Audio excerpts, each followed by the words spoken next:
નમસ્કાર, શો ટાઈમમાં આપનું સ્વાગત છે। ભાવનગર લોકસભા બેઠકની ચૂંટણી માટે ઉમેદવારોનું ચિત્ર આજે સ્પષ્ટ થયું છે। લોકસભા બેઠક માટે 13 ઉમેદવારો ચૂંટણી લડશે।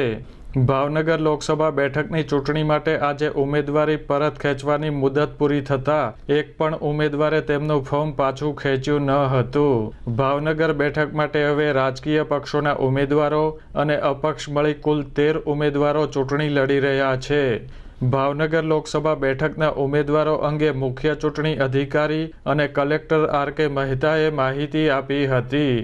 આજ બપોરે 3 વાગે જે સમયમર્યાદા હતી તે પૂરી થઈ છે અને આપણા મત વિભાગની અંદર એક પણ ફોર્મ પાછું ખેંચાયું નથી।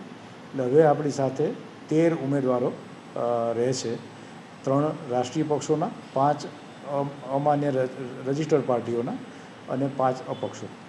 એમાં લગભગ 30 ફોર્મ ભરાયા હતા 19 ઉમેદવારોના તરફેણમાં। એમાં અગાઉ મેં આપણે કહ્યું એ પ્રમાણે 5 ફોર્મ ચકાસણી વખતે અમાન્ય થયા હતા। એટલે બાકીના જે ઉમેદવારો રહ્યા એ લોકોના એક ઉમેદવાર એવા હતા કે એને એક કરતાં વધારે ફોર્મ ભરેલું હતું। એટલે એ ગણતા હવે 13 ઉમેદવારો આપણી પાસે રહે છે।